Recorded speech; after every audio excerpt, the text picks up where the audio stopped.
Dios les bendiga a todos los que nos siguen a través de las redes sociales. Gracias por sus comentarios, por sus pedidos de oración, por sus oraciones. Allí en el lugar donde usted se encuentre, la paz, la gracia, la bendición de Dios le alcance, le colme y le dé todo aquello que anhela en su vida y a su casa en estos días. Yo quiero compartir en esta tarde una pequeña porción de la palabra que se encuentra en el libro de Segunda de Reyes, capítulo 4.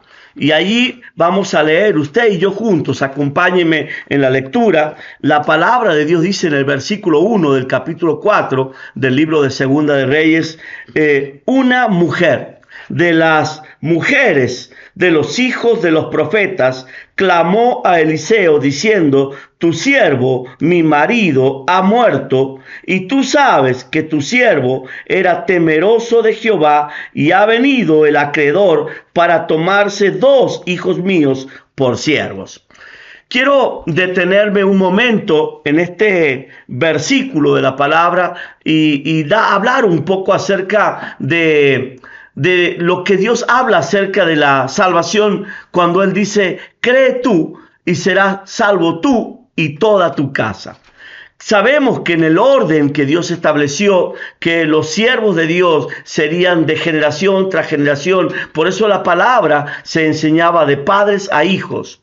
Recuerdo hace unos años atrás, mientras predicaba en una de las ciudades del sur de Argentina, tuve la oportunidad de sentarme a hablar con un judío, y él me decía: tú eres un tonto, tú eres una persona que no hace lo que tiene que hacer. Tú estás enseñándole verdades a la gente cuando las verdades son para ti y para tus hijos. Y la verdad es que en la tradición judía esa es una realidad que se manifiesta, y es solamente la enseñanza de Dios para los padres y los padres para los hijos. Mas no es el llamado que yo tengo, sino el de abrir los ojos a los ciegos, destapar los oídos de los sordos, desatar la lengua de los mudos. Eso es a lo que yo fui llamado. Y aunque algunos puedan llamarme necio porque enseño estas verdades para que el mundo las conozca, la realidad es que la mujer, dice una de las mujeres, no está hablando de una persona específica,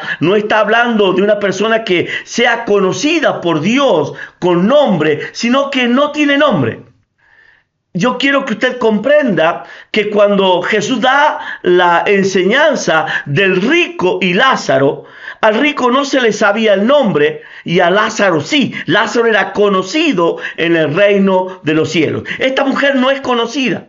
Esta mujer es la mujer de uno de los hijos de los profetas. Ni siquiera tenía todavía el llamado profético, estaba en gestación.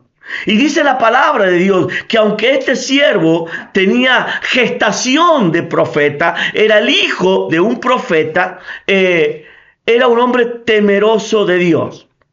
Muchas veces me he preguntado por qué a los hombres temerosos le pasan situaciones que daríamos por descontado que no tienen que sucederle. Sin embargo, a un hombre justo, piadoso, como lo fue aquel Job, pasó toda la tribulación de perder esposa, de perder su herencia, de perder sus hijos, para que la gloria de Dios se manifestara en él. ¿Qué había cometido aquel ciego para que haya nacido ciego? Y le preguntan a Jesús: ¿quién pecó, él o sus padres? Y la respuesta de Jesús fue: no pecó ni él ni sus padres, sino que esta ceguera es para que la gloria de Dios se manifieste en él. Ahora, entendiendo que todas las personas en el mundo pasan las mismas tribulaciones, entendiendo que todos los seres humanos tendrían aflicciones, nosotros tenemos una promesa: confiad, yo he vencido al mundo, vosotros también venceréis. Ahora, me detengo un poquito en ese texto y quiero que usted se remonte al libro de Hebreos capítulo 4, donde la palabra de Dios dice: acerquémonos pues confiadamente al trono de la gracia para alcanzar misericordia y hallar gracia para el oportuno socorro. Lo que estoy tratando de insertar en su mente, en su corazón y en su espíritu, es que el solo hecho de haber sido formado, forjado, establecido por Dios como herencia, el haber sido llamado por Dios, el antes conocido, llamado, justificado, predestinado para que la gloria de Dios se manifieste, tiene que llevarte a que tú tengas la confianza de acercarte a ese Dios que todavía no conoces.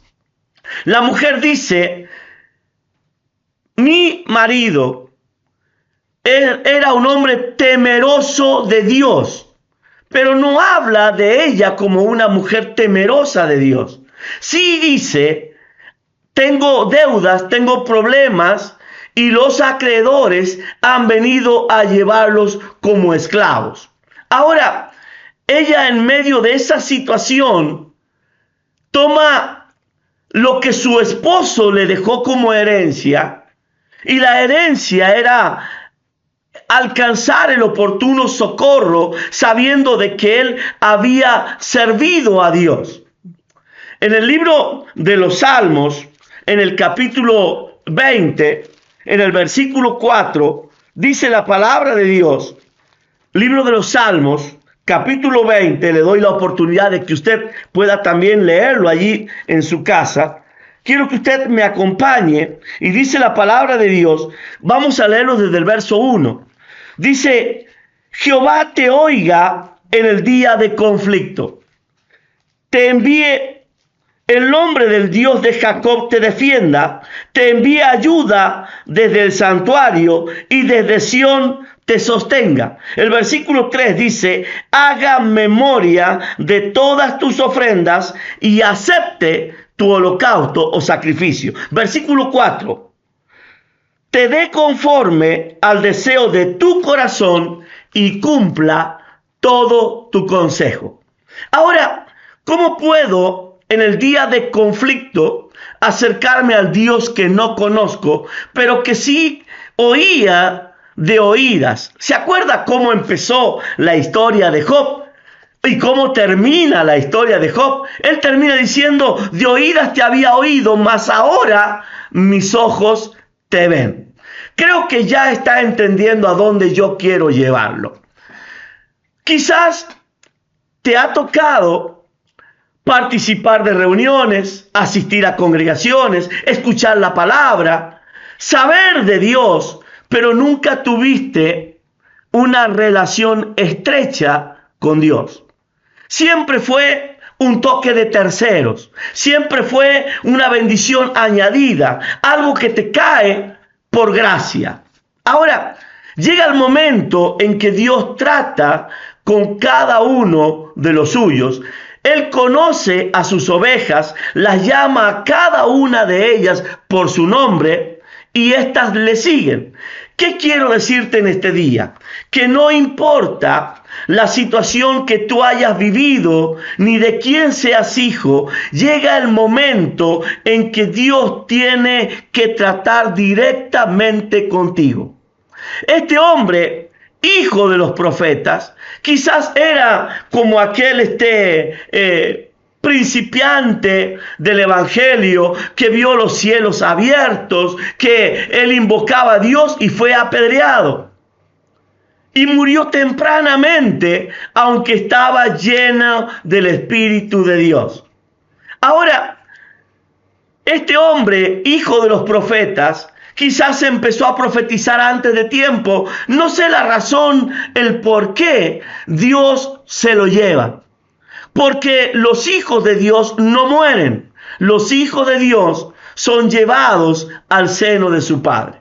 Y ahí está ahora la mujer afrontando todas aquellas situaciones de las que su marido sabía sacarla.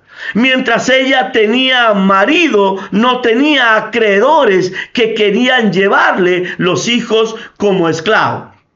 Ahora no tiene marido y ella viene corriendo al que su esposo, el hijo del profeta, alguna vez había servido. Por eso es importante reconocer que todo lo que uno siembra también lo va a cosechar. Y así como dice la palabra de Dios, Jehová te oiga en el día de conflicto, el nombre del Dios de Jacob, el Dios de la pelea, el Dios de copos, el Dios que da golpes en la sien hasta que lo entiendas. Ese te envía ayuda desde su santuario, desde el lugar más íntimo, del lugar donde tú te encierras con él, o el siervo de Dios se encerraba con él en el aposento, y él lo veía en lo secreto y luego lo recompensaba en público. Dice la palabra de Dios, te dé conforme al deseo de tu corazón y cumpla todo tu consejo. Y es que se puede aconsejar a Dios. Claro que sí, lo hemos visto, que aquel hombre llamado amigo de Dios, Abraham, el amigo de Dios, aconsejó a Dios. Ha de destruir también a esta ciudad. Y sabemos cuál fue la conversación que Abraham tuvo con Dios y que Dios termina salvando la casa de Lot y a los que habían esas pequeñas familias que era fiel en la ciudad. Ahora, la mujer va a la casa de Eliseo diciéndole, tengo este problema. Y el versículo 2 le dice el profeta, y Eliseo le dijo, ¿qué te haré yo? ¿No te enseñó tu esposo a encerrarte en lo íntimo, a hacer que eso que es oculto a los ojos de los hombres te sea manifiesta a ti? Y allí es donde tenemos que recordar que el velo del templo todavía estaba. Allí es donde tenemos que recordar que solamente el profeta de Dios era el que pasaba por debajo del velo, atendía las necesidades íntimas del santuario. Le colocaban una cuerda con una campanilla en el tobillo, y si el profeta era encontrado en pecado moría, y luego lo tiraban hacia afuera. La esposa, los que estaban afuera, nunca podían ver lo que había detrás del velo. Ahora, el profeta entiende que para ella hay un velo, como seguramente lo hay para muchos que hoy están escuchando este mensaje y necesitan de alguien que les descubra lo que hay detrás. Como recibo pedidos de oraciones, llamados, pastor, ¿qué hago ante esta situación? Cuando se tiene el velo, no se ve. Cuando hay vendas mágicas, te encubren la vista. Y dice la palabra de Dios, declárame qué tienes en tu casa. Es curioso que de los 12 apóstoles que Jesús había elegido y llamado como apóstoles, cuenta que él llegó a la casa de Simón y observó la casa y vio que en esa casa había una mujer que estaba enferma con fiebre. Era la suegra de quien después se llamaría Pedro. Y dice la palabra que Jesús le sanó a la suegra. Ahora, Eliseo no conocía la casa de esta mujer. Qué importante es que el siervo de Dios pise el suelo de tu casa. Qué importante es que aquel que trae buenas nuevas de lejanas tierras, aquel de quien la Biblia dice cuán agradables son los pies de los que traen buenas nuevas de lejanas tierras, pise en tu casa. Así como la Biblia te dice que no dejes entrar la iniquidad, así como la Biblia te dice de palabra de mentira te alejarás, dice la Biblia que debes dejar entrar a los que traen bendición. Así fue que un día Eliseo entró a la casa de una mujer sunamita, y aquella que no podía tener hijos dio a luz un varón. Y cuando éste se murió, el mismo profeta todavía tenía cama, mesa, silla en esa casa, y dice que le resucitó a aquel que había muerto. Este Eliseo no sabía ni siquiera dónde quedaba la casa de esta mujer. Y le dice, bueno, declárame qué tienes en tu casa. Y dice la palabra, y ella dijo, tu sierva quiero que usted comprenda esto, porque muchas veces cuando hablo con gente, hay quienes se colocan en una actitud de altivez. Y hay algo que llevo como siervo de Dios, como hombre que conoce a Dios, que me enerva por dentro. Que gente que uno sabe espiritualmente que no tiene nada, se levante en contra de aquellos que conocen la intimidad de Dios. Y discuten con gente que conoce lo íntimo de Dios. No lo saben todo, pero evidentemente están en un lugar más alto. Por eso se llaman siervos de Dios. Y la mujer dice, me voy a colocar por un escalón debajo. Voy a ser tu sierva.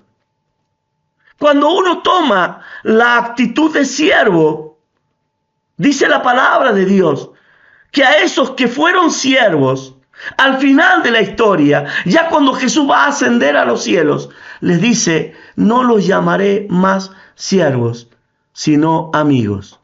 Porque el siervo no sabe lo que hace su Señor.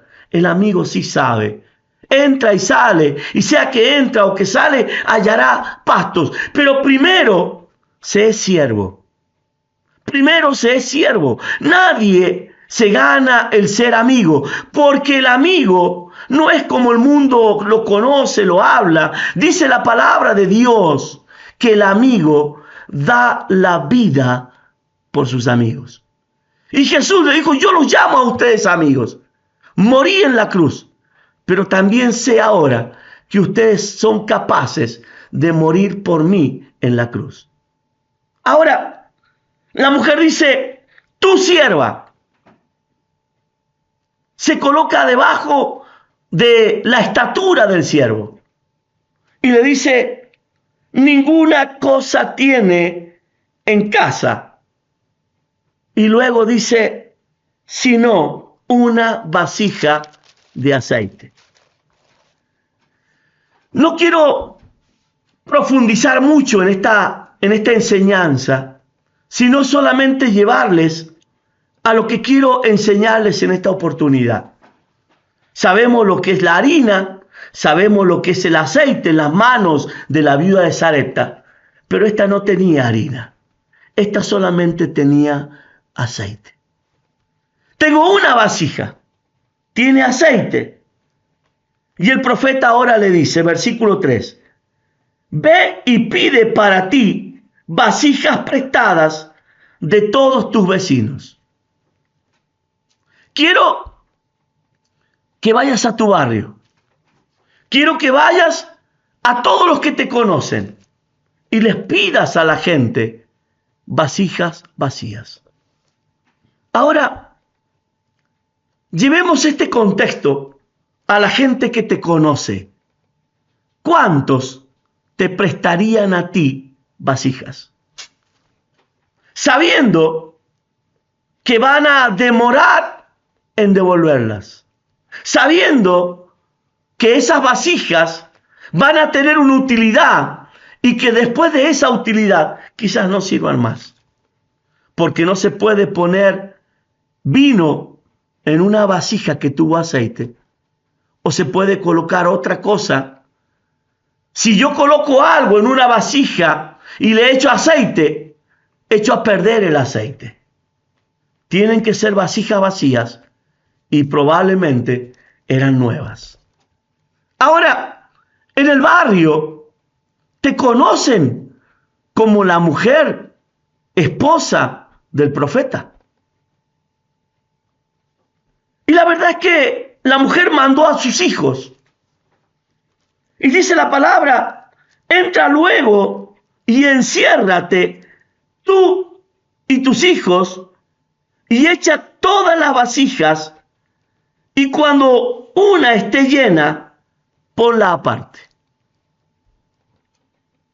Y se fue la mujer y cerró la puerta y encerrándose ella y sus hijos, y ellos le traían vasijas y ella echaba el aceite. Cuando las vasijas estuvieron llenas, dijo a un hijo suyo, tráeme aún otras vasijas. Y él dijo, no hay más vasijas. entonces cesó el aceite. En las campañas, por la gracia de Dios, hemos visto innumerables milagros instantáneos. Y son maravillosos.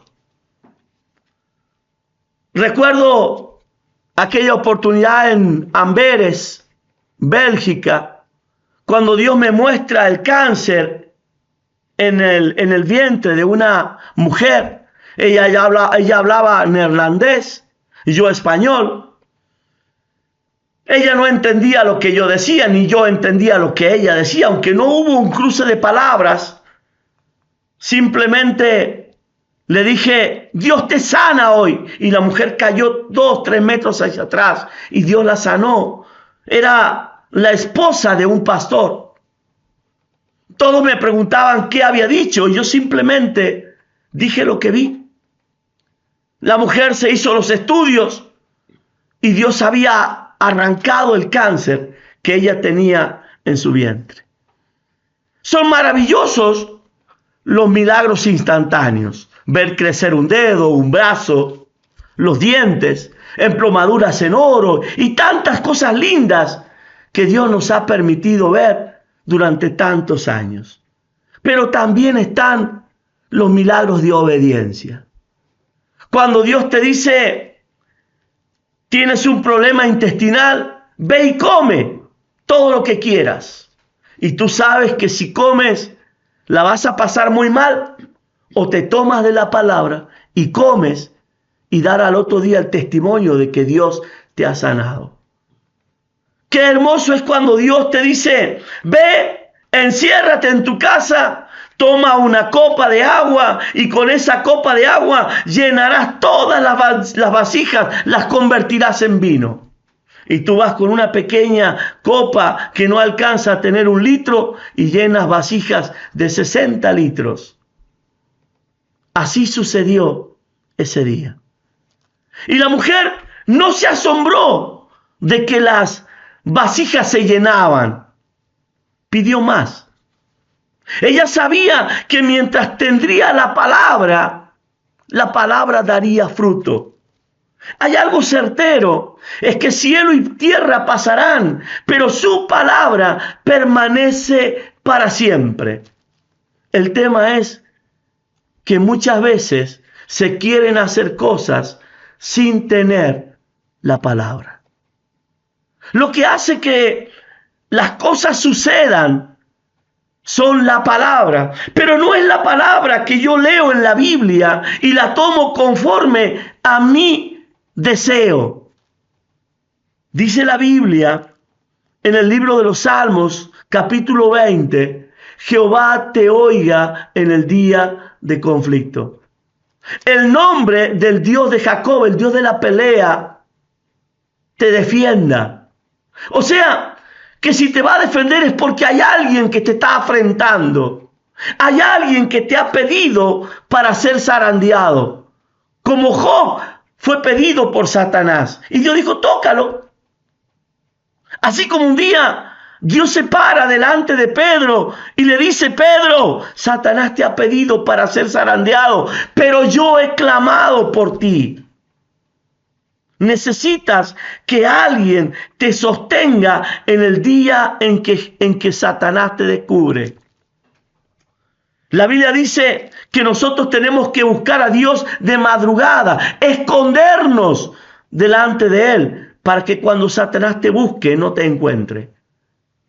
Pero aún si ocurriera que Él te encuentra y te pide para ser zarandeado, Dios te ayude. ¿Y cómo se logra eso, pastor? La Biblia dice, haga memoria de todas tus ofrendas. Y la primera palabra que la mujer da al profeta es, mi siervo, mi esposo, mi marido, tu siervo. Tú sabes que era temeroso de Dios. Esto indica que era un hombre como Cornelio, que hacía oraciones, ofrendas, que estaba delante de aquellos que, viendo la necesidad, la suplen. Dice la palabra que si nosotros queremos alcanzar misericordia, tenemos que ser misericordiosos. Si nosotros queremos la dádiva de Dios, tenemos que ser dadivosos. Ya que hablo de dádiva, muchas veces me ha tocado confrontar con quienes creen que Dios es capitalista. Capitalista es símbolo de acumulador compulsivo. Eso es capitalismo. Acumular, acumular, acumular. Dios no puede acumular porque Dios es creador. Desde el momento en que Él es creador, Él tiene lo que quiere. Solo basta con desearlo y es suyo. No puede acumular. Imagínate que Dios de pronto dice quiero harina y toneladas de harina aparecen. Llega un momento en que te vas a cansar de harina. ¿Quieres aceite? Ahí está, el Dios creador del aceite en una vasija que era lo único que le quedaba a la mujer. Volcaba sobre esas otras vasijas que ahora eran prestadas y las llenó a todas. ¿Quieres más? No, no hay más vasijas. Y dice la palabra que cesó el aceite. Se llenaron todas.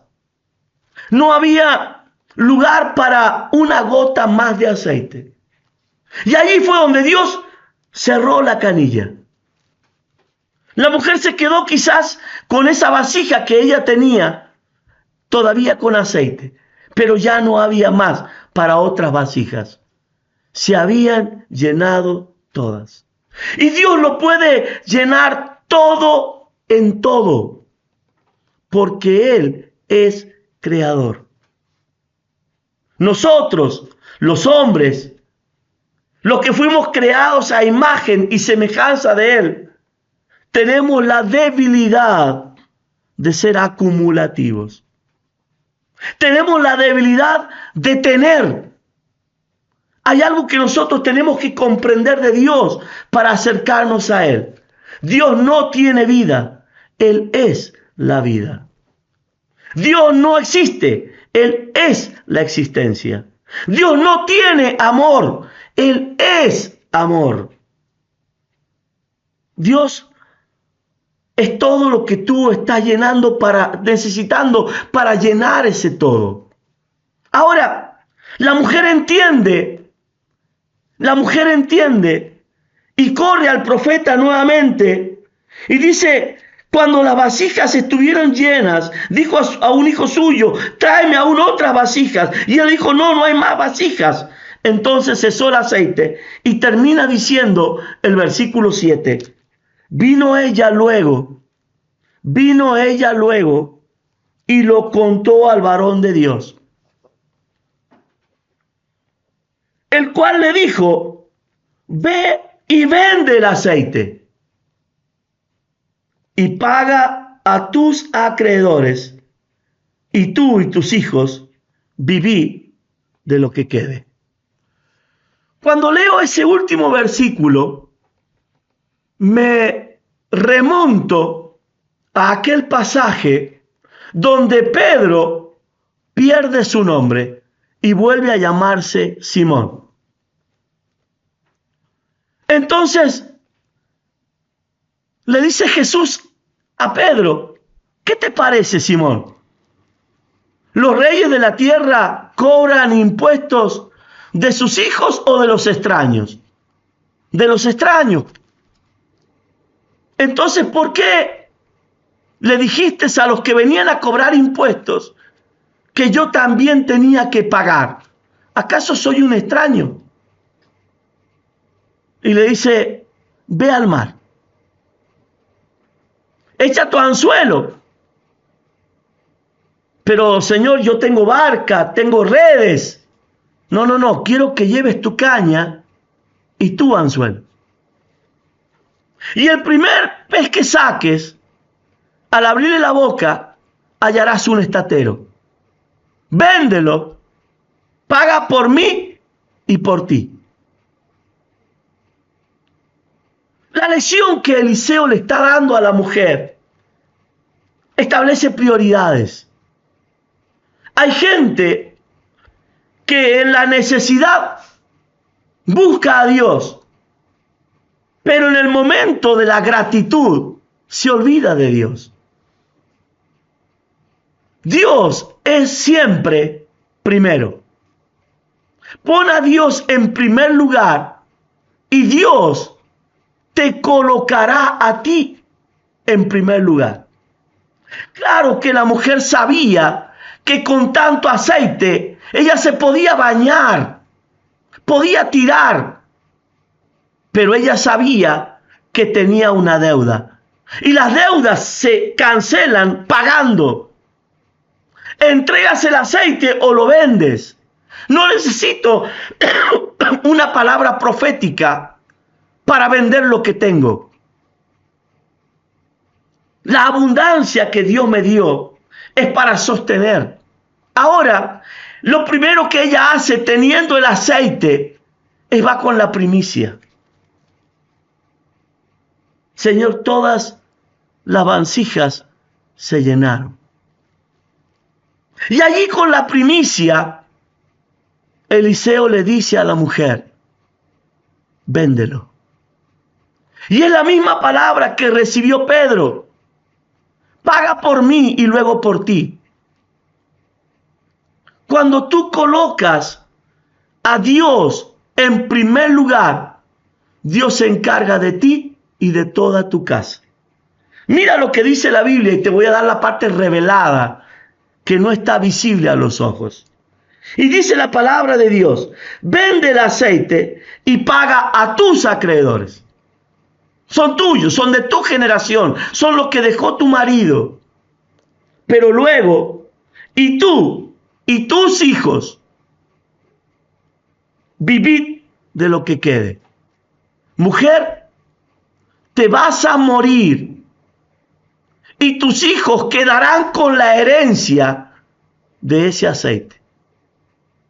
En otras palabras, Dios no solamente tiene cuidado de ti, sino también de toda tu casa.